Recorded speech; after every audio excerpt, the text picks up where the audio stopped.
All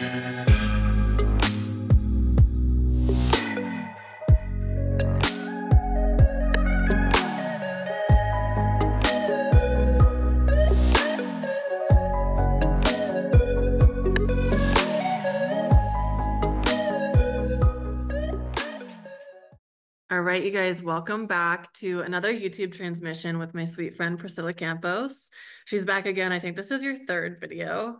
Everyone Yes. loves you, so I'm so excited to come back for another one. Priscilla, do you want to introduce yourself for anyone who is new to you? Absolutely. Thank you and blessings.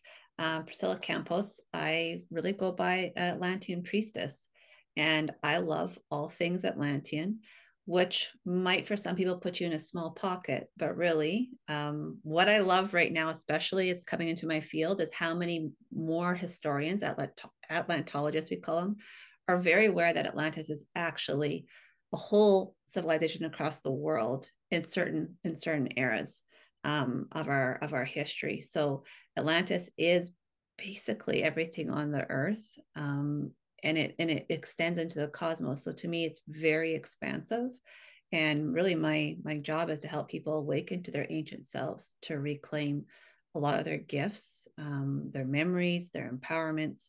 And it's just a delightful journey. So almost anything, and I apologize, in a very small degree, almost anything someone talks about, I'll be like, oh, well, that relates back to Atlantis. So that's probably what's going to happen at some point today. But a lot of what we're experiencing now, both good and bad, really comes from the fall of Atlantis. And we're healing it collectively. And that's why we're getting little bits and fragments of our memories back.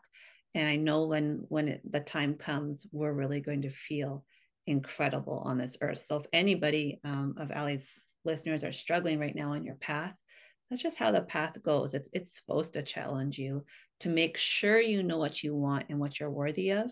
And then you'll get these little points of reprieve that are so beautiful and glorious that they'll hold you over for the next time you hit bottom. But it is an incredible journey to be in connection with your spirit.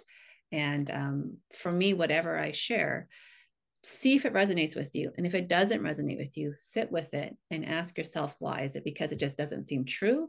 Or is it because it's interrupting what you have in your programming? Right now, I'm in a big phase of deprogramming myself. I've been there for really intently for the last year and a half. And it's incredible. The more you deprogram your subconscious, the more you realize what's been packed in there. So when we approach this subject of the dark feminine today, watch what happens with you. Watch what your natural inclination is, because mine is still what I was just speaking with Aly. For some reason, we think dark means evil. And dark to me is just, it's the shadow and it's the unknown. And it's what we continue to try to push away. Because even as light workers and as spiritual beings, we're like, oh, all is light, all is light. No. To find the light, you have to acknowledge the darkness. And when you make peace and harmony with those sides of yourself, then you're going to experience a lot of bliss. So I'm really excited to dive into this with you today, Aly. So thank you very much for having me back. And thank you for any of you that have listened to the other two interviews, because they were wonderful. They were so fun. Anybody who might be watching this from Priscilla's fan base audience, I'm Aly. I'm a priestess, an oracle, a teacher, mentor, initiator. And so we're doing this call today to celebrate the opening of my course, Realm of the Dark Feminine, the reopening. She's just coming back for another year. And I was thinking about the people that I know who really embody their dark feminine, and Priscilla just came to mind. One, I just love doing videos with you, but two, you've really embodied what I've seen in the last several years. I mean, since meeting you, I guess, and whenever that was, a few years ago. You really embody the dark feminine and what I see as the truth teller in many different ways too. But that's one of the archetypes that we look at specifically in Realm of the Dark Feminine. And so I was like, yep, I want to have Priscilla on to just talk to her about the dark feminine in general and how you embody it and what your experience has been. Because all of our experiences I see working with clients are unique in their own ways, but also sort of follow the same initiatory pattern. And so this is something that I talk about a lot. But I want to hear first, Priscilla, I want to ask you, how do you define the dark feminine, or what does that mean to you? Because like you were just saying, a lot of people when they hear dark feminine, they're like, oh, the succubus or the demon. And Yeah. that's really not accurate in my eyes. So how is it that you think about the dark feminine? What does that mean to you? I think I've come to understand it in a bigger way, because probably 4 to 5 years ago I would have thought the same thing. And um, I think there's a lot of deep witch wounds, and witch has been a derogatory statement since the fall of Atlantis. Because in golden Atlantis, if you were known as a witch, in terms of a white witch, you were honored and seeked out, and like, I need this help. I don't know how to heal this. And it was, the priestess in general in Atlantis, the high priestess, the grand high priestesses, the queen, um, they're revered in such beautiful, beautiful ways that women really rarely experience on earth now. And so there's been this twist of history since at least the fall of Atlantis, which is somewhere between 3 and 10,000 years, depending who you're talking to. But that's a long time for the feminine to have fallen. And now when I think about, the dark feminine, I really think about that inner strength, that quiet strength that goes kind of under the radar. If I look at history at a lot of these women who, I'm not super well versed in the Bible, though I do believe the Bible is actually a retelling of the Atlantean civilization and its fall from grace.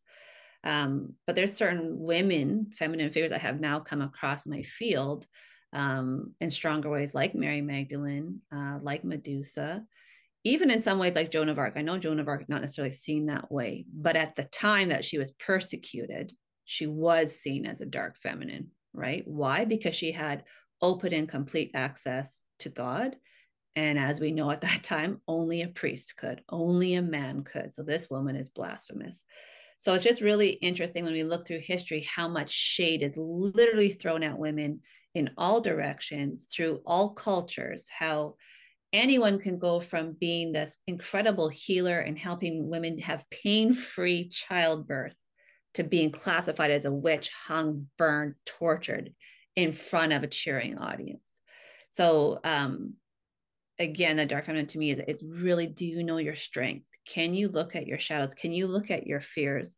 Can you honor them? Can you give them light so that you can really full appreciate everything about yourself? Because if you're ashamed, if you have shame about being a woman, if you have shame about any of your psychic gifts, about your beautiful curves, about just your feminine mystique, which to me is a gift from creator to the whole universe, to have both the feminine and masculine in their highest forms. It's an absolute gift. If you have any shame about that, then you know you have healing to do, because we are goddesses, we are living goddesses, and we literally gift life onto any planet that we step upon. So we're vessels of God. And the fact that the churches ignore that, and all the things they've done to us in history, it just shows you what needs to be healed as a collective. So like I said, I wasn't always there, but Medusa is really interesting, really, really interesting. Anything you look at, it's mythology. To me, mythology is actually the truth, the true history, but it's written by a man. So it doesn't mean that it's not going to be convoluted. And if we think about, very briefly, if we think about the Gorgon sisters, listed some of the most beautiful women on earth, what happens? Most likely she spurs somebody, in this case, Poseidon, I believe, sexually assaults her. Athena comes to like help her by making her ugly. This is our way that we can help, right? Cover their hair, make them this, put snakes in their hair, make them wear ugly clothes, and no men will be attracted to them. That's the way to keep them safe. And then we know, and then she gets hunted down for these powers she has. But the Gorgons historically are incredibly beautiful, powerful priestesses just off of the main island of Atlantis.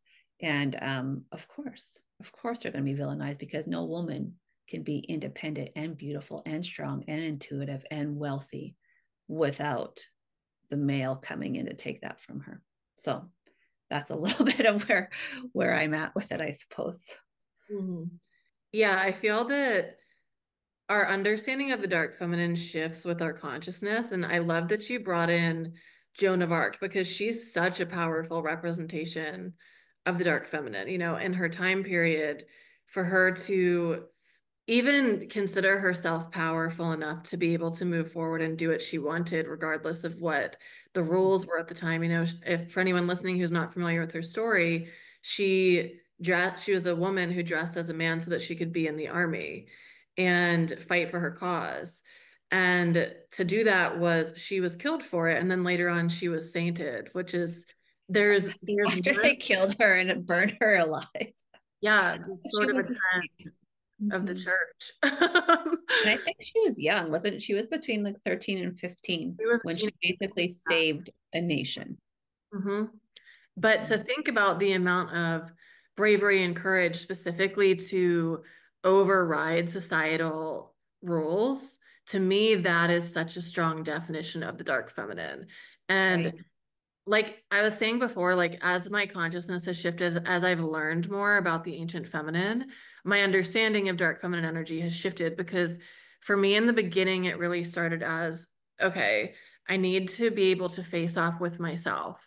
I need to be able, and this is like when we're thinking about the story of Inanna and Erishkigal, like visiting the depths of yourself that we haven't faced off with.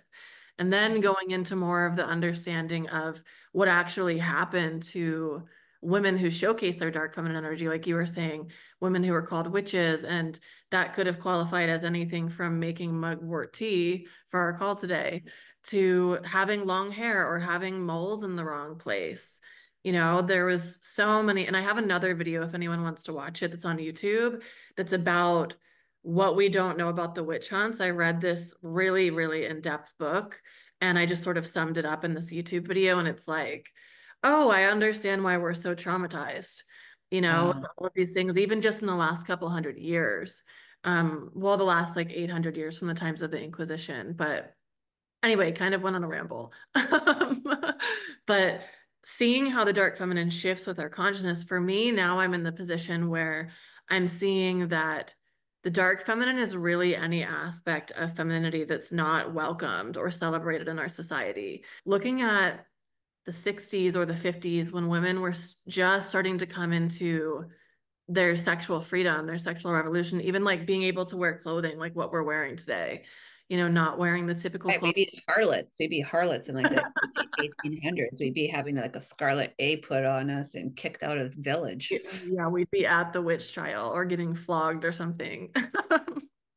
Shouldn't laugh about it because it probably happened, but um yeah, the version of femininity that hasn't ever been accepted. So what I was saying is like in the 50s and 60s, this sexual revolution that women had, at that time, being in our sexual energy was dark feminine because women were considered property. Women weren't allowed to be, for a woman to have sex before marriage would have like ruined her Right.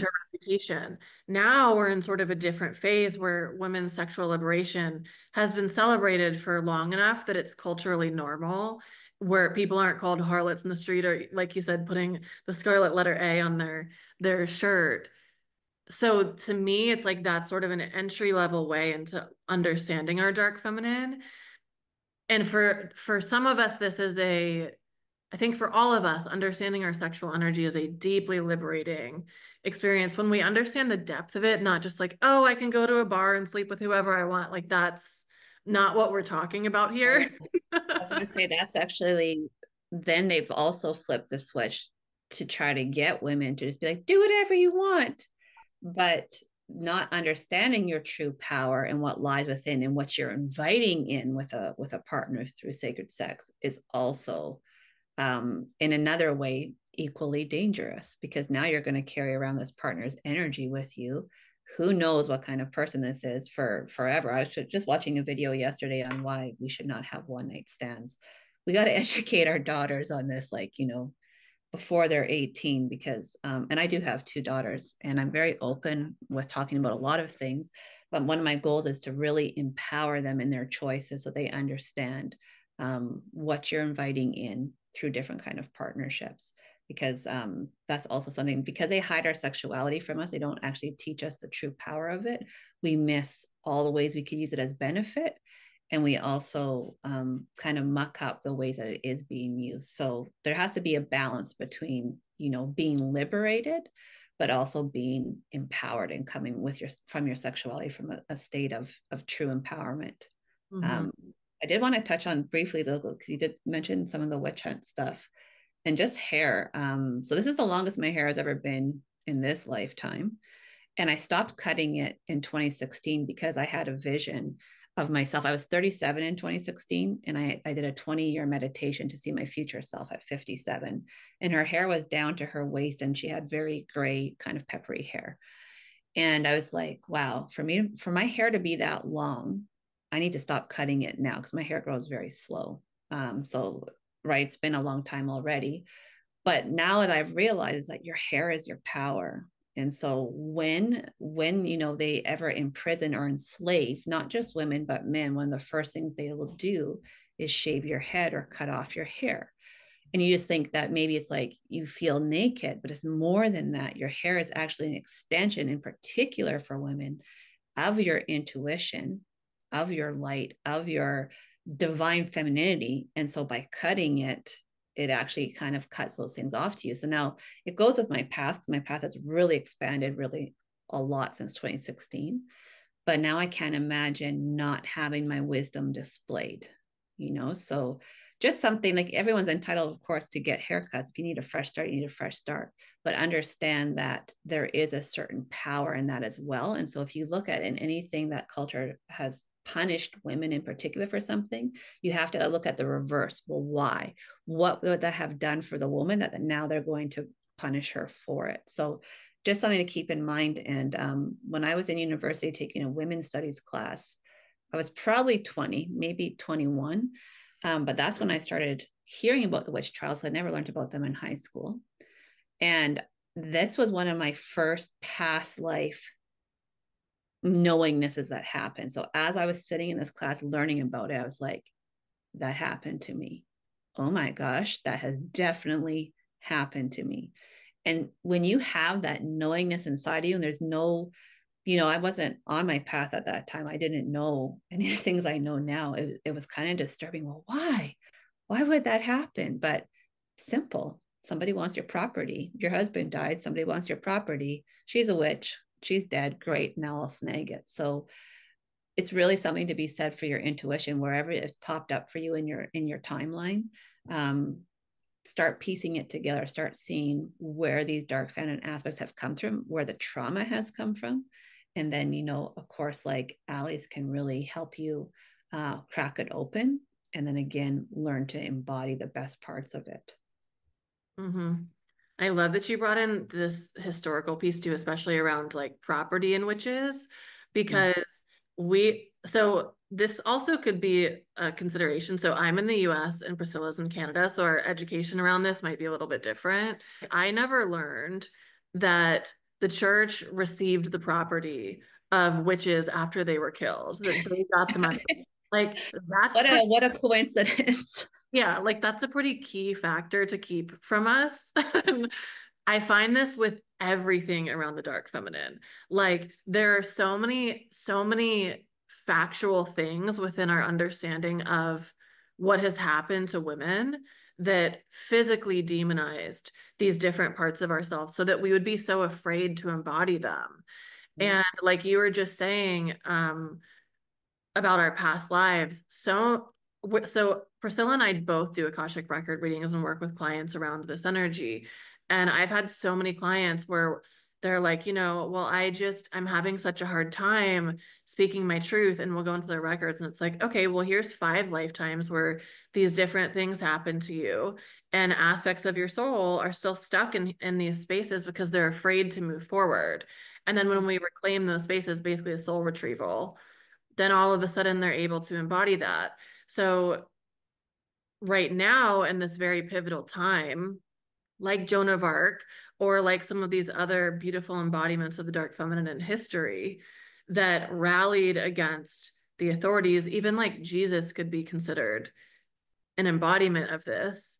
Right now we're really seeing so much of the blockages to what's holding us back from really doing that, from speaking our truth, whether it was around things around COVID or things around genocides that are happening across the world or things that are happening in corrupt governments, and my experience of this has been like real shock that people are so scared to actually speak about certain things still.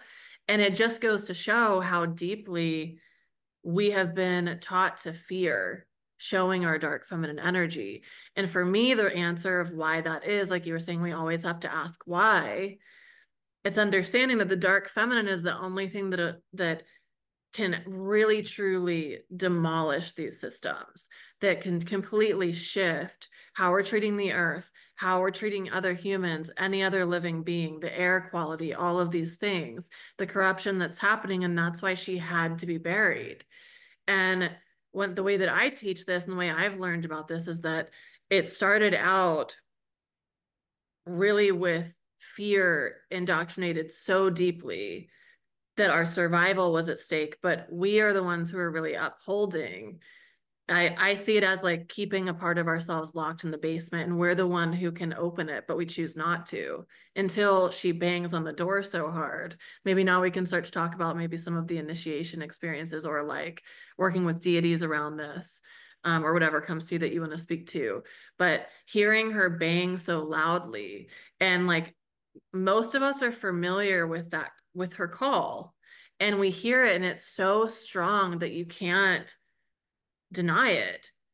However, a lot of times people still do, and I think her call will continue to get louder and louder and louder. And I always sort of like joke, but it's like real that, if we're thinking about Kali, for example, um, Hindu goddess, if you guys aren't familiar with Kali, she often is pictured being all blue. She has her tongue sticking out. She's wearing a necklace of skulls. And so it's like first you hear the skulls jangling as she's walking down the street. You're like, I feel something's up, but I'm not really sure. And then she starts to get closer. You hear this necklace clanking more and more. And then she approaches your front door and she just stands there, and you can feel this ominous presence of something. And not that Kali's ominous, but you can just feel this magnitude of a presence. And this is our own inner dark feminine, the mature ancient version that's trying to get us to pay attention. And if we continue to ignore her, she'll bang on the door, then she'll kick it down, then she'll come in the house and set it ablaze. And she's going to do anything she can to get us to remember this part of ourselves, because it's so important for our own psyche. Like something for me that I've really been sitting with recently is that our psyche is not whole without the dark feminine. That's a whole portion of us that's not activated, that's buried and hidden and suppressed. And I also like to think about this as like, women in the 1800s or 1600s, if you think about even like the types of clothing they wore, or they weren't allowed to speak unless spoken to, they couldn't be outspoken for sure. And we think about that version of that woman had rage in her. She had strength in her. She had this force within her. However, like, what does that do to us when we are in that hard state of suppression? And so now we're in a time in the West, at least, that we're safe to be showcasing this. And so that's why I feel like it's just so important for our own psyche, for our own health, that we're not keeping her in that basement. We're unlocking it, saying, okay, how is it that I can learn to integrate this with maturity and with safety as much as possible, and with wisdom? Because just like if a tiger is caged, or a lion, and maybe we could also move into that, a lion being caged, letting it out, it's not going to come out like super sweet, and it's going to be mad that you kept it in a cage. And so I think that I had a client say to me the other day, she said, it was so perfectly put. She said, I'm afraid that if I let this water boil, like how far is it going to boil over? What else is it going to damage or hurt? I'm afraid of that boil. But the realization is that if you actually leave water on a pot boiling, it will start, the water will what's the word? Will mist out. Right. Well, like it'll turn into like steam and vaporize. Steam. Thank you. That's the word. It will steam out. And then there's no more water left in the pot, meaning that rage and anger. This has been my own experience, the dark feminine, that um, at the time of the initiation, she came out for me so fiery that it like like the violet flame just like dissolved everything in my being that wasn't in a lot that was trying to keep her out. And it was a big experience. But then eventually, once I allowed that to move through me, it stilled. And now she's like, now it's really interesting because for me, I'm like, okay, there's a whole different experience I can be having with her. Like when we're really upset or mad about something, that's not the truth of who we are. That's just the, outward expression of it. And I think that that's the same for the dark feminine. I think you're really hitting it there, because I feel like I don't have a problem speaking my truth, and I'm not sure if I ever did. And so I don't quite understand people that don't speak their truth and honor it, because it just, I'm really, as you were speaking, I'm like, have I ever shied away from it? I don't think so. But I've been a teacher since I was 18. I used to be a dance teacher for 20 years, and for the majority, 99% of my students are females, and most of them are teenagers. And so, if I was always teaching them, then I was teaching them whatever I was learning in my life path. I would do my best to empower them with it. So I just kind of got crapped on a couple months ago from a follower slash friend about what I was sharing on the genocide, and about that I think people need to speak up. And she messaged me. She says, not everyone's like you. Not everyone can look at that content. Not everyone has the will to share it. We can't all be you, Priscilla. And I was like, oh, is this like an insult or not? Like, I don't know what's happening here. But how hard is it to share a story? To me, it's not hard. What are you scared of? You're scared of people are going to backlash you? And like, I had somebody tell me the other day, I need to fact check my story. No, I'm cool. I don't need to fact check it. You can do whatever you want with it. I'm just sharing it. But like, what I find a little bit is that women are the one that keep women behind, right? Like, there's such this turn that happened over thousands of years that have put so much fear into women that they don't want to see another woman express themselves, maybe embody their dark feminine, because they're scared of what the repercussions are going to be for them. And so, as we, as these female entrepreneurs, are building our empires and really building thousands of women up with us, there's going to be these other ones that come in and try to tear us down because they haven't done any of the healing yet. And so everything that we do feels like a threat to them. Working with my own clients, because I really feel like my throat chakra is just like, bam, it's just like always open. I said I have like a 2-hour window. If there's something bothering me and I don't express it within 2 hours, I start to get like very ragey. So it's just not like I know myself now. Like, if there's, maybe something I haven't said to my husband, spoken to him about, and it needs to be addressed, I can't wait. That's just how I am now. But when I look at my clients, especially, I've done many golden Atlantean healings over probably the last 6 to 7 years. The most assaulted areas on a female energetically will be her third eye, her throat, and her womb space. And through different incarnations, you will see how many times that woman has been raped, babies ripped out, stomped on in their stomach, choked, throat slit, spikes driven into their third eye, like terrible, terrible things we've gone through. But at the same time, if you hold on to that, if you don't take on the courage and the power to face those things one-on-one and be like, that has happened to me, but I am healing it, it's going to overcome you. And I've worked with a client, I want to say it was early on in that journey, maybe 2018-ish. And I did an Atlantean healing, which has a lot to do with other lifetimes. I've never seen somebody so punished. Like, every bone in that woman's body had been broken at some point, dragged, cuffed, all these things, because she's a very, very strong, beautiful witch. And when I shared this information with her, she said she felt so heavy that she actually basically ran away from me and never came back. And I felt bad sharing the information, but it has to come up. You have to understand that these pains you have in your body, you're carrying them out of shame and out of fear from the past before. So I'm still working on my judgment of other women when they don't speak up. Speaking as a mother, if you can't speak up for the children of the world, then it's gonna, then when someone does something to your child, what's going to happen then? And I feel the same way about what was happening in 2020. I refused to mask my daughters. Why? Why would I silence them? Why would I let any authority cover up their beautiful faces, damage their throat chakra, and somehow get them into a period of pulling away? And of course, that means I did not sign them up for any kind of experiment either. But I couldn't understand why so many women just offered their children up into what was really a very dark ritual. And I don't mean a dark feminine ritual. I mean the kind of dark we don't want to go down. So I think it's really important when we're talking about these archetypes of the dark feminine. One of the biggest ones has to be, you need to express your truth. And what we talked about before is the truth as a woman is that you are here in service to God, in service to Creator, to create the most beautiful type of life that you can, not only for your offspring, but for everybody on earth.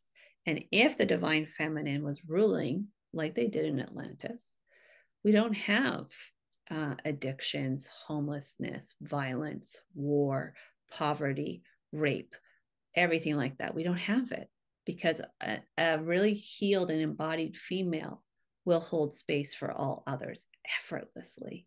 And that's how you're also going to know where you're on in your path. So I think when you have, you said, like, you have liberator and you have this truth teller, one can't exist without the other. You can't be free unless you are speaking and living your truth. And until that really opens up for you, whatever that means to you, expressing yourself authentically, sexually, in whatever way it is, with what you know, with what you want to share. Once you start doing that, your life gets much easier. I was just reading a book, and it wasn't talking about initiations, but as I was reading, I realized, because it was doing a lot of healing on the chakras, and I realized I don't have any of these issues because I've already worked with them for the last 13 years. So I was like, oh, okay. That's why this is not shocking to me. I'm like, okay, like it feels really good when you know that it's working for you. And I know what it is because you and I are able to have this conversation versus maybe 10 years ago, maybe I'd be afraid somehow to have a conversation about the dark feminine. Maybe I'd be like, oh, I don't know if I want to talk about witches, so it's great. One thing that you brought up is, I think, so important that I want to go back to. And you said, I've always kind of had this. And so the truth teller, just put a pin in that for a second, just so you guys know watching, I was just telling Priscilla what the different archetypes are that we move through in Realm of the Dark Feminine. And we go through 7 of them. And the truth teller is one of them. And so you started out saying, Priscilla, like, I've always had the truth teller essentially there. And I'm the same way. And it's so interesting because when we're doing archetypal work, some of us have, like, we all are stronger in certain archetypes. And then other archetypes we aren't as strong in. So for me, I'm the same. I was like born blunt. I was like a 5-year-old and people were like crying at what I said to them, like, because it was too blunt and direct. But it's interesting because so last year I ran Realm of the Dark Feminine, and we did the truth teller, and I was like, oh, I'm good with this one. Like, I feel really strong in this one. Like, I'm sure I can improve a little bit, but and there was so much growth for me in learning how to be more mature in my embodiment of it. And I learned, like, okay, how is it I can deliver my truth in a way that's received better, not so I'm perceived better or liked better, but so the other person can actually hear what I'm saying, versus just if someone didn't ask for it or someone didn't invite it in and then they're like, I'm not going to hear any of that and I'm going to push you away now. Like, truth tellers, this is one of the things that happens sometimes. It's a good lesson. I think it takes a couple things to bring us to that awareness. But I agree. I think especially in 2021, I think I was just like, because I couldn't believe that people were falling for things. So I was very like, no, you have to know this and this and this and this. And I remember somebody from New Zealand commented that I was the worst light worker ever because I wasn't spreading light. I was calling people sheep, and that wasn't very light worker like. And I'm like, I think it is light worker like, but I don't think I was expressing it from a place of pure love. I think I was expressing some of that from a place of panic, because I was, especially in March of 2020, when I really, to me, I had a very firm grasp of what was happening. It was very obvious to me at that time that I thought that if this whole thing was going to blow up and we'd be free, like we'd have no government by like June. I'm like, this is so obvious. Oh my God, we're going to topple over. This is the best time. And then when I saw it continue to happen, it did send me into a panic, especially about my family, because I have a very large family. None of them had the same opinion as me. And so it was a hard time. But because I was kind of in a place of panic, I don't think my posts were reaching, or my stories were reaching people in the same way. So learning to express the truth through love. You're even, when we're doing Akashic Records reading, sometimes you can see things that are really difficult. And so I always pause, and I really always try to frame it in the best way possible, because I don't want to add shame or panic or anything else to whoever I'm reading for. And I don't also want to put up my personal beliefs on them.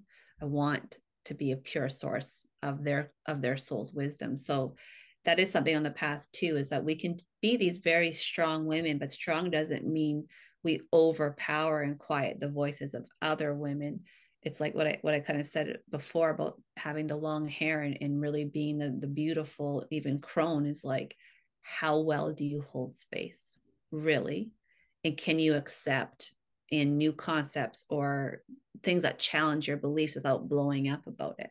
So it's probably, I'm sure through your 7 archetypes, there's probably a journey through it, because we do come through, eventually you're going to hit every one. And like you said, some of them are going to be very natural, and some of them we're going to have to be like, okay, who can I call upon to really highlight this part for me, to show me the best version? And for me, Athena has been my goddess for a very, very long time, my longest goddess. But there are ones, like I don't work with Kali directly, but I do work with red Tara and black Tara and blue Tara.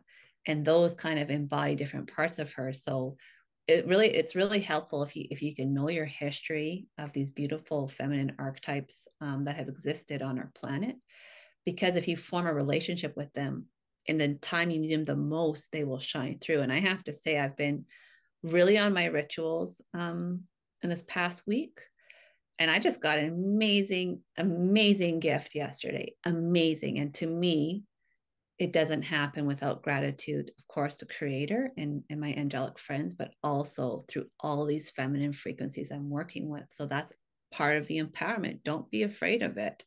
Try to dispel what's been programmed into you, and then watch what this new world and a higher consciousness creates for your life. Mm-hmm. Yeah, I love that you brought the deities into it, because I feel very strongly that there's not nearly enough embodiments of the dark feminine in the world that we can genuinely learn from, or that we have places to practice their embodiments. Because I see a lot of the dark feminine we see, and this is starting to shift, which I'm like really loving to see. A lot of the dark feminine embodiments that I see, I can see them coming in from a wounded aspect, or even what we were both talking about with the truth teller. Like, well, I'm telling the truth, but like, yeah, but it's not delivered in a way that can actually be received, or that's truly sent out with love. It's just kind of like, oh, I know this, so I'm going to speak it. But there's a lot of other embodiments of this too, like when the dark feminine, it does come out with her rage or with her extreme fire that's like, burning down the whole village with her fire, with like dragon fire.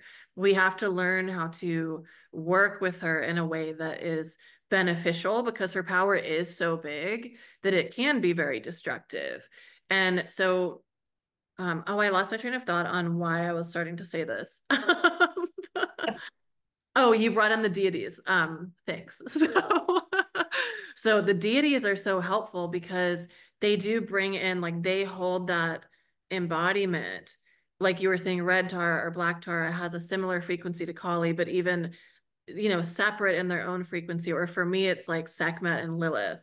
And they really have come in for me, starting with Sekhmet really in 2020, not related to that stuff, but related to personal stuff.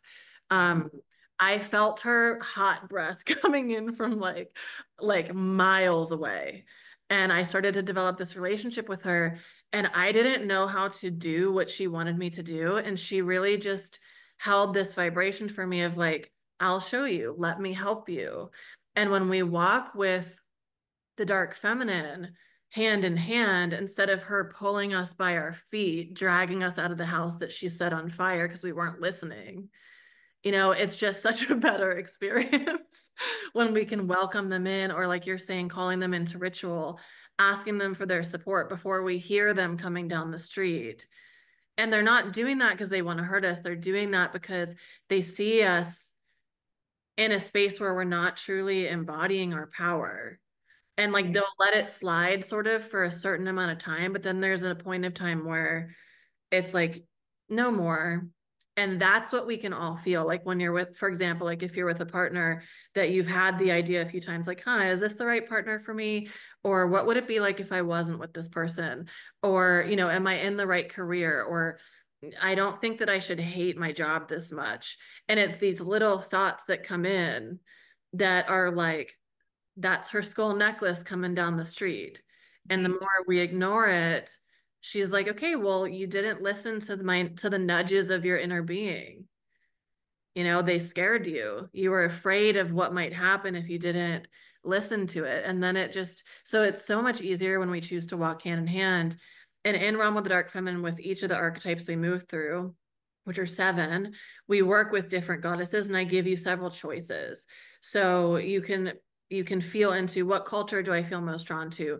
Whose presence do I feel most connected to? And you don't have to work with them, of course. They're just there if you want to. Um, and these goddesses for me are really the ones holding the initiatory space. Like they're the ones who are moving around the quantum field, giving us our intuitive hits. Although that's a natural instinct of our femininity, they're also like, hey, you might want to know this, or, I'm going to rearrange this pathway over here for you so that you can get here faster. You can go around the super long way, but I'm going to have to drag you if you do that. It's it's such a blessing, right? It's the more guides you have, the more that you find yourself. And my belief these days about gods and goddesses is that the majority of them were a part of the golden Atlantean era. And what I was saying about Greek mythology is actually Atlantean history embellished.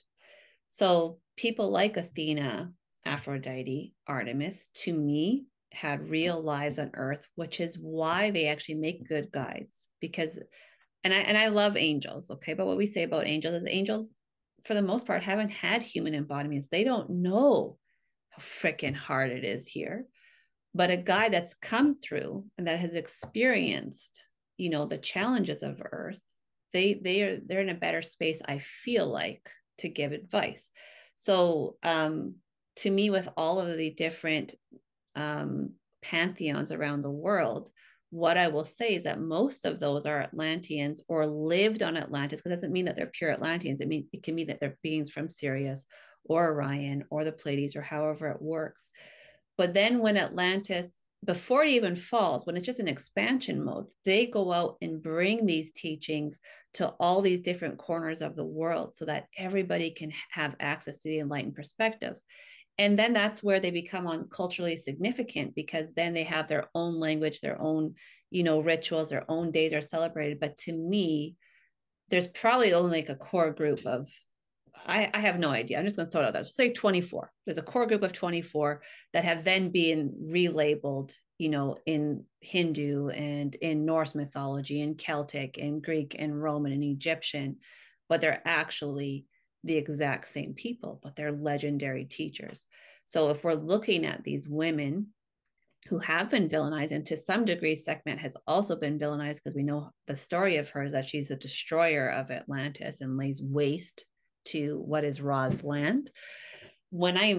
I've been working with Sekhmet very similar time frame as you. I probably started in late 2019, and she basically roared into the back of my throat and it just like came out. I was in a class. So it was it on Zoom? I don't know if it was on Zoom at that time. It was something, but I was glad I was muted because I was like I had this big sound come out. I'm like, what is that? And she's like, I'm here and we're about to work together. I'm like, oh, flash forward to 2023 when I actually went to her sanctuary in Karnak Temple in Egypt. I had no idea that a statue could hold that much significance, that much energy, that much potency. But of all the stories of Sekhmet, the most truest thing to me in that moment was how compassionate she was with me. She wasn't there to destroy me. She wasn't there to knock me down and tell me all the things that I've done wrong. She showed me. She's like, Priscilla, she's like, you have been your greatest punisher in this lifetime. Nobody has punished you but yourself. And she basically showed me a movie strip of all the ways I've sabotaged myself and really how foolish it was. Foolish because it was based on fear, that my fears really grew into their own thing and then would take over different parts of my life. And it was so beautiful the way that she showed me that I just cried and cried and cried. And I had 3 of my students there, one of which was my cousin. My cousin is very Christian, but very open-hearted and open-minded. She's not someone that, lectures other people on beliefs. But she too was astounded at what came, the energy in that sanctuary and what messages she received from Sekhmet. So that was kind of like my confirmation too, that this stuff is real, because yes, I study it and I teach it and I meditate and I do all these things. And so for me, it's part of my life. But to see it affect my cousin who has very different beliefs than me, and to watch how it healed her and how it brought her into her own place of empowerment, then I know it's even more real. So these sanctuaries, remaining ones around the earth that still have that goddess energy, if at any point we can travel to them, treat them like you're with your sister, your mother, your grandmother, and watch what happens. One of my favorite places, of course, is the Parthenon in Athens, for which Athena, named after Athena, because I'll never feel closer to her than right there at that spot. And there is magic. And that's when you really want to embrace all your divine feminine attributes, because you're going to be getting a lot of gifts. And if you're afraid of them, if you haven't developed them, if you don't want to be labeled a witch, you don't want to be labeled a psychic, whatever it is, you push it away, then that's when they do come knocking down your door. I don't think I've had that experience, because I feel like I embrace them a lot. Like I say, like watching other people go through their spiritual awakenings, I feel like I must have just dived deep in. I was like, yeah, woo, this is what I always wanted to know. And I just went in. I didn't go in with fear, but I'm watching people around me really resist. And it's hard to watch because it's painful, right? Like you keep pumping the brakes, but spirit's like, no, you need to come in. It's time for you to awaken. It's difficult to watch. So I guess my whole little spiel is that we're gonna go through these initiations. You have to know yourself. You're going to get to know yourself, but you need to embrace them, because they're so beautiful. And this is part of the human journey that we've chosen, is to remember who we really are and who these beings are. Sekhmet is also, to me, she would be like for Earth, she would be like the supreme representative of the Lyran beings for Earth, which means that we're talking about an ancient lineage and culture that is grounded in courage and honor and family and community and love and healing and strength. That's what she embodies the most to me. So why are we taught to demonize her and others like her? Disempowerment all the time. Yeah, thank you for sharing that story of Sekhmet, particularly. That's really beautiful. Even from her, just the image of that statue, I can't wait to go there one day. But even just the image, you're like, you think because you see it. Everybody tells you the story. Everyone has their own story, but it is astounding. That moment that hopefully, if you get to go to Egypt, whoever's listening, and you get to be in that room, you will be changed in the most beautiful ways. But it will be painful. Some of it might be painful. It might be painful at first, but eventually it'll be really beautiful. Well, I think too, with the dark feminine, it's like in relation to the pain, it's like, how open are we to just like giving them our attachments? Because Mm. then it's not really painful. It's just the ideas we're clinging to, the belief systems, the people, the situations, the places. And they're like, I've got something better for you. Just hand it over. You're like, no. And we've all, like, I've for sure been there.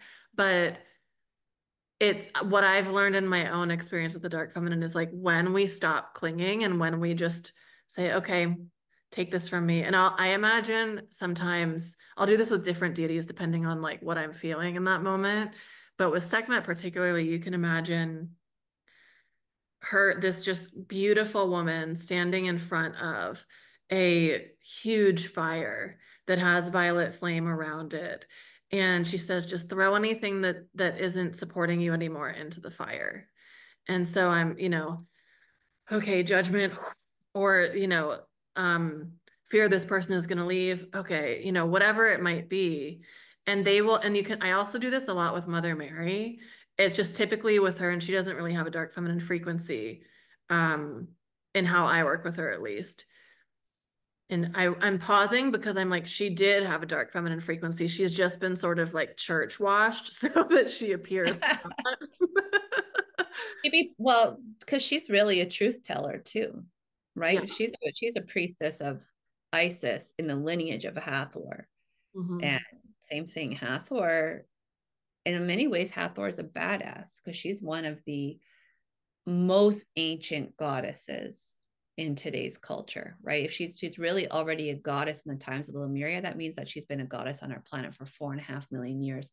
So what did she experience beforehand on Earth to have created that goddess archetype, right? She would have been here in some times, and to me, those times would include a lot of outside of Earth influences, where there would be a lot of chaos. That's actually not humans' fault. It's not human related, but she was there to handle that. So there's so many of them that I say that they're badass. Mary Magdalene is a badass, Mhm. right? To be as strong as she was in the time when you're literally going to get stoned for any of the things she did, stoned, raped, tortured, right? Like that's could have so easily happened to her. And she chose truth. She chose love, and she chose to heal people openly, knowing that she could, be taken out at any time. So my heart to these women, because in COVID lockdowns, I had a strong women's group with my one of my best friends, and we held meetings all the time, circles in secret, and it really, really made me think how hard it must have been in other points of history to gather with other free thinkers when you're on the outside um, of what the majority is being programmed into. So like there was a certain courage that needed at that time. And I remember I was kind of scared of the cops coming in and giving us tickets and finding our location and everything. And I remember I was teaching about the Pleiades at that time, the Pleiadian sisters particularly. And I heard a message come in and it said, Priscilla, like, we've told you many times before, this is a lifetime you don't get punished. So like that includes like no nonsense tickets for people that don't know any better. Like they're not going to find you. You're protected. Do your work. And it was a haven. It was a haven for so many women at that time that didn't have support outside of our group to do the same things we were doing with our children, which was not masking them and pulling them from the public school system. So there is strength in numbers. And I think too, when we're talking about the non-judgment, when you find yourself judging, check yourself. Why am I judging? What's the fear? What are they showing me? And can I turn it into compassion, right? But the further we get along the path, sometimes the more we forget what it's like to start out. And, at first you don't have all the support in the community and people don't believe you in what's going on. My family told me at very, very early on in my path, you're going to be called a witch and people are going to come after you. Is that what you want, Priscilla? Isn't that funny that it was my mom that said that, and my aunties and my mom are very, very psychic. Most of them see spirits, have premonitions. They're very visual. They all shut it down because there is a shame and a fear built in by the Catholic Church to each and every one of them. But I know lots of them have come to embrace it more. I think because of my path.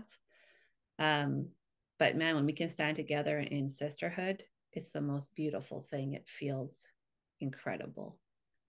So I'm happy that we're going to move back to that. But again, we have to embody all these different parts of us that have kind of been hidden or demonized.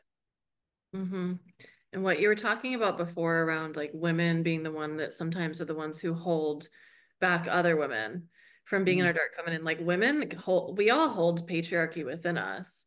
This is another aspect that we're learning to decolonize ourselves, but we have to remember like women are also patriarchal because we've all grown up in the society for thousands of years. So we're brainwashed and we're cultured in the ways of the patriarchy. So if we've learned, if our generations of our ancestors have learned, well, a woman is a harlot if she dresses a certain way, or a woman who speaks her mind isn't desirable, or, you know, any of these things, you know, a woman raging is you want to stay away from that angry woman instead of embracing that these are aspects of our femininity. We're not just like good, nice, polite, sweet to look at, and we just sit there like pretty little things, you know. We have these belief systems rooted deeply within us. And so I always say this to when I'm working with people, particularly around sexual judgment towards other women. Like if you see a woman dressed in a certain way, or you see a woman like posting pictures in a certain way, and if you're a woman and you have judgment towards that, ask like what that, like where is that coming from, like who is the voice that's judging it and why. And years ago, this was probably like 2015 or something, when on Instagram like women started being a lot more sexual and seductive, and I was still very much in like my patriarchal mind then, and I would be like, why did it like, you know, whatever the word, whatever the things were that I would say. And then one day this voice came in and it was like, could you do that? Could you post a picture like that? And it changed everything, because I was like, no, I would never have the confidence to Mm-hmm. post a photo like that. I could never show my body in that way. I don't have that much confidence. So then I started looking at, she's very confident to sell it, or I would find something that's like this. Why is this, like you were just saying, why is it that this is triggering me? What could I Mm-hmm. potentially learn from this? How could I embody the same energy, even if it's a different expression of it? Because if we're being triggered by something, there's something most likely disowned in us or that we're not wanting to look at about it. So, I whatever, like that. Sorry, go ahead. I was just going to say, whatever we find ourselves judging, if you're someone that's like judging the dark feminine, and like props to you for watching this video if you are. But if you're someone that's very triggered by that, or triggered by women who are very loud and disruptive, or who by women who like literally just don't care what other people think about them, that's because that's your woman in the basement. That's your dark feminine in the basement saying like, well, if I can't do it, she can't do it either. Or, you know, like, would you let me try to do it? But you're like, no, shh. And so it's like if we could all come back into that embodiment, it would be normal everywhere and the whole world would change for the better. No big deal. Yeah. But I like what you're saying. Maybe I want to repeat it, is that we don't have to embody things the same way, right? So I have several people on my Instagram feed that are very naked a lot of the times. And same thing. Sometimes I'm like, okay, man, how many times do I have to see your ass? Like, really? Do I need to see this again? Would I do that? Hell no. Hell no. But for me as a queen energy, I don't feel like I'm supposed to do that. I feel like I'm supposed to be a little bit more of the regal energy, and it's different for me. But can I embody that freedom, that confidence in a different way? Which, you know, I sometimes I have very elaborate headdresses that get judgment. Yes, I can do that. So we can be inspired by women, and, you know, instead of being triggered, we can take inspired action as to what is the best part of that I can take and bring forward. And I like to do this with our past lives too, with these other incarnations of ourselves, these really strong aspects. What can I do to take the best of these lifetimes I've lived and embody them into this current one?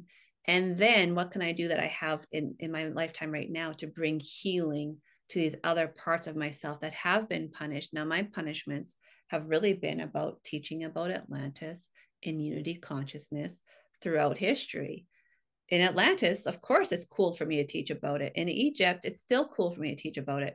Outside of that, it starts getting a little bit prickly, in many lifetimes in between my last Egyptian lifetime to where I came in this one. There's an incredible amount of trauma, but I have done so much work to heal it that I don't carry it. And I do find still that many, many women are trapped in the stories of their past lives. So when they meet me, oh, I can't do this because this happened to me in my past life. Yeah. And you already said it, in your past life, right? It's not happening to you right now. You need to fix it. Like I also find people get really stuck when they start discovering things about their parallel lifetimes, past lifetimes, in good and bad ways. They get really stuck in that certain label. And you can't do that either, because me saying I'm a queen of Atlantis doesn't have a lot of weight in this lifetime. I can't walk around and be like, but I'm the queen of Atlantis. Sorry, it's not going to work, so you have to embody all these parts out. So to me, that's what I would love about being a truth teller. The part of it, the truth is, I don't know it all, right? There's no way I know it all. And that's what I say often, is that, when people try to insult me, I'll say, I don't know what I'm sleeping on still. That's the problem. We're all the same. It doesn't matter how awakened and enlightened you are. You have no idea what you don't know until years later when you see it, and it might rock your teachings. It might rock the way that you are. So when I teach, I say, this is where I'm at right now, today. This is what I believe is my truth and what I'm sharing. But 5 years ago, I wasn't talking about the same things I'm talking about now. That's the beauty of the journey. So as we're walking along this, and you see all these great things and these not so great things about yourself, what are you going to do to bring them into balance, into love? Because you definitely deserve to be here. You deserve to be loved. You deserve to be heard and seen.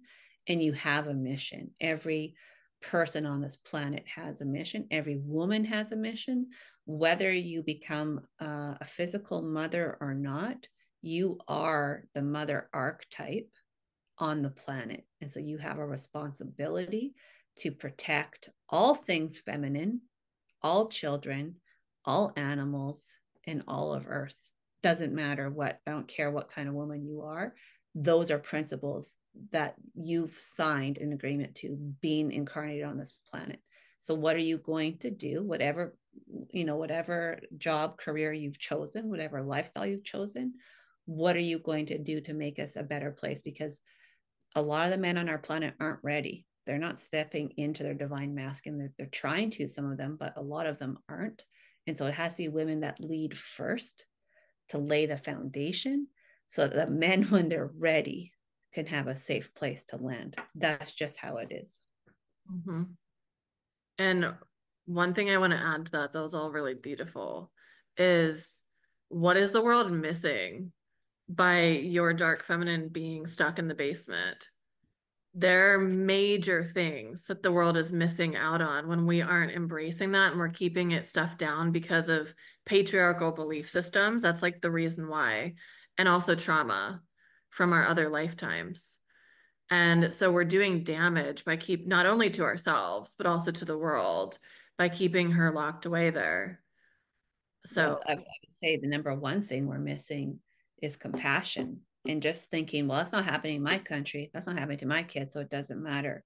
I think we're both pretty passionate about there's more than one genocide, but the genocide in particular that's happening. Again, I don't understand why people can't speak out. I don't understand how you can't see that what's happening to those children can easily happen to yours. If it can happen over there, it can happen here. And so a little bit of truth teller, which embarrasses my children all the time. So I've never been a Starbucks fan ever. Maybe I've gone there a couple of times because of necessity. But now that I know that they openly support genocide, I say it every time we walk by. Same with Zara. Okay. So my kids are like, oh God, here it comes. You guys support genocide. Did you know that you shopping there helps kids die? And I walk by and people are like, what? And I'm like, but I'm sorry. I know that's not the best way to say it, but I don't know how else to tell you people, quit doing that, right? Like, there's simple things we can do to make the shift. And like I said, it has to come from the woman, because we are the feminine god on this planet. So we need to help in all ways possible. And it's so liberating. How many people tell me to shut up? I don't know because I don't pay attention. Something you mentioned before, and I've gotten to that place. I definitely wasn't there in my 20s or my early 30s, but now I just turned 45. I don't give a fuck what people think. I really don't. I don't care how many people think I'm crazy, how many people think I'm full of myself, whatever that scope is. I don't care, because if I care, God, I'm not going to be on my job then, right? I already lived a life like that. I owned a dance studio, and I cared about what everybody thought. And so in trying to make everybody happy, I made nobody happy, especially myself. And I really suffered. I feel like I suffered as a mother to my own kids because of it. And that was a hard lesson to learn. So as I come into this path that I'm walking, I know it looks crazy. I know I don't tell the average, stranger that I do say I'm a teacher of Atlantis, but I don't say, oh, and I work with the unicorns and dragons and crystals and past lives. I know what it sounds like. I don't care. I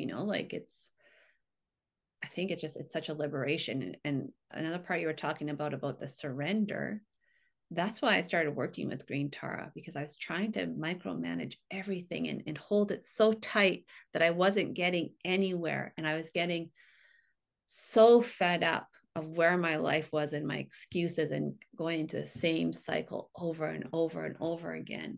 And since I've been working with Green Tara, and I work with 7 emanations of her, there's more, I believe there's 21, but I work with 7. I have seen my life steadily improve every single month, because we're addressing the programming of my subconscious, which is not, you don't get that a lot with different deities or ascended masters or something, right? Like it's a specialty that some of these goddesses have. So why aren't we making practical use of them? Can you imagine if the public school system taught us in an empowered way, not only about spirituality, but really about these archetypes, about these both these feminine and male gods and goddesses that we have, that we can embody, that we can, follow suit in. But instead they teach us nonsense, right? So yeah, this is really why I wanted to create sort of the playground for this with Realm of the Dark Feminine, because we don't have any spaces where we can practice being in our dark feminine energy.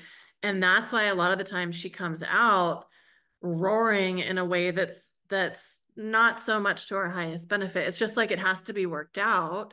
It's better roaring than keeping that roar within. However, if we learn how to work with the different aspects of her first, and we have a safe space to play with the different energies with other people who are doing the same, not with people who are going to say that you're being too much, or like you're a demon, or like you're a witch who's going to be, if we have these safe spaces where other people are playing with these embodiments, and we can share it with each other and share what we're learning and share what we're finding, the programming that we're finding that we didn't even know about. That's why I wanted to create Realm of the Dark Feminine, because it gives us that playground that we can start to explore, so that when we have that big initiation with the dark feminine, it's holding her hand and it's not so difficult because we've already worked with her, or we avoid that huge initiation, which I don't know that we can actually avoid it, because I think it's like a rite of passage. However, it's like meeting an old friend rather than meeting something you're really scared of that's dragging you down the street, So if anyone's curious about Realm of the Dark Feminine, we're starting on September 21st, the fall equinox. So that's going with the traditional initiatory period where we're moving from fall into winter. We're going into the descent of the Dark Feminine. And we're moving through 7 different portal ways into the Dark Feminine. So just like Inanna went through the 7 gates to meet her shadow sister, Erishkigal, who is queen of the underworld, she went through the 7 gates to meet her. That's what we're doing. Just like Magdalene was cleared of 7 demons, in quotes, as the Bible would say, or as the church would say, we're moving into these 7 areas that we can supercharge our power, really remember who we are, and take these different aspects out of the basement we've been locking them in, instead of keeping them there locked, handcuffed to the wall, chained to the wall, because we're ashamed of them. So this is a 9-week experience. We're starting, like I said, on the fall equinox, and we close out right before the holiday season. I teach about the archetypal understanding and her exaltation. So, who is this archetype when she's in her highest state?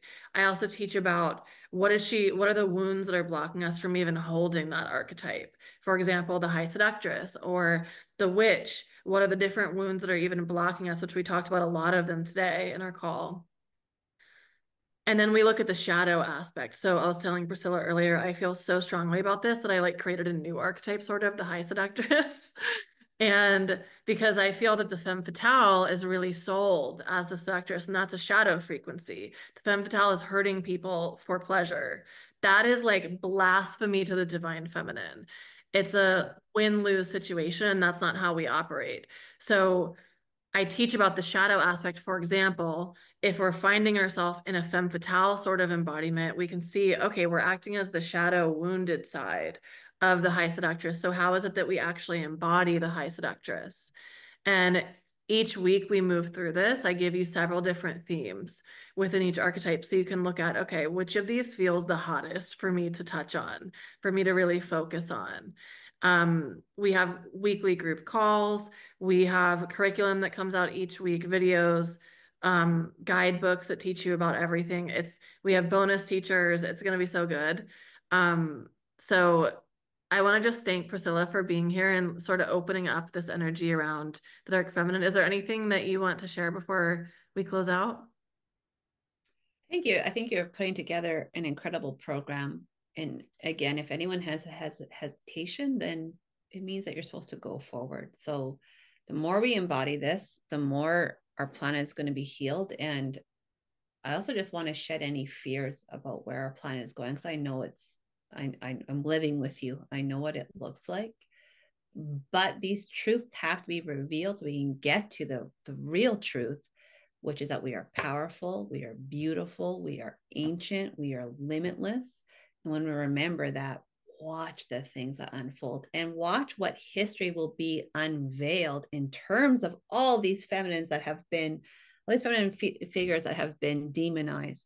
Watch what happens when we get to the truth of it. It's going to be such a beautiful unveiling.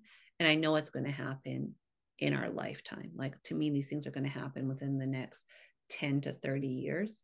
So it's a very exciting time. And we have people like Aly and myself that are doing these work and doing these channelings and bringing things through to help others be just as empowered. So it's a beautiful time.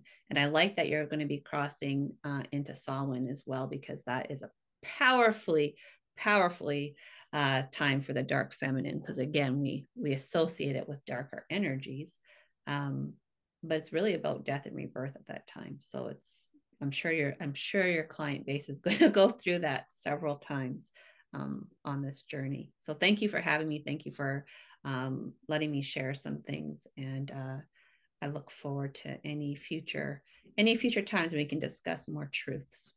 Yes, thank you so much. You guys go follow Priscilla. I'll have all her information in the description below. So make sure that you follow her and stay updated with what she's doing in the world as well.